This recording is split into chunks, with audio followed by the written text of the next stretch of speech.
first witness ng mga congressmen, ang prosecutor na si Ligutan. First witness nila, NBI. Hindi ko na-catch kanina kung presented itong NBI agent na ito as a forensic evidence expert. Yan. So, kina-qualify niya naman, sa seminar siya, nag-training siya, ganon-ganon. So, pero hindi siya nag-offer na,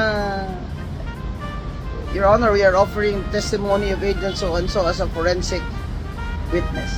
Yan. So, hindi niya in-offer as a expert witness. So, tapos tinanong niya, saan, where, in the video, does it say, sinasabi na ni VP Sara na papatayin niya si President BBM. Nag-object ngayon ang Defense Counsel. Sabi niya, misleading. Diba? So, kasi wala namang sinabi na ipapatay niya si President BBM. Diba? Remember na ang statement doon ni VP Sara was a statement that was anchored on a condition. Di ba? Yeah. So, nung una, no basis.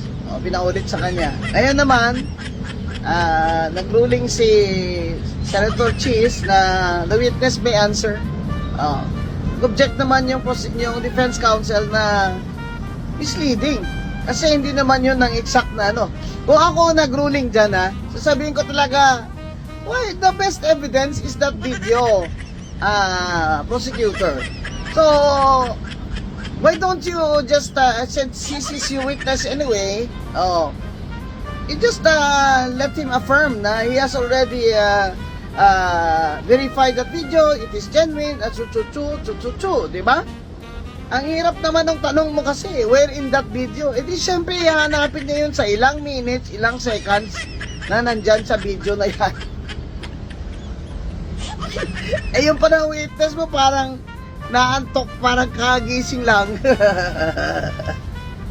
Gising boy. Agent, gising na. Bakit nakasalalay sa iyo ang kanilang theory ng prosecution na sinabi ni VP Sara na ipapatay niya si BBM.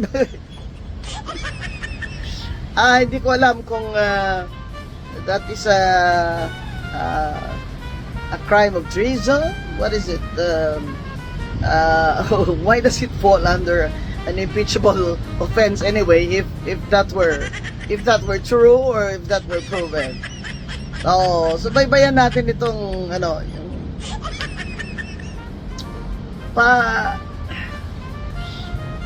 kwan ba?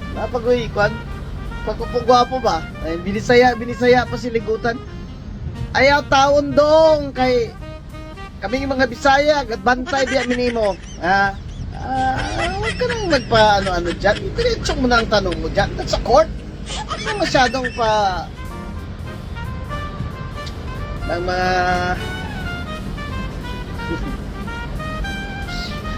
walay labot ba? Walay labot, hindi na pag-i-intra.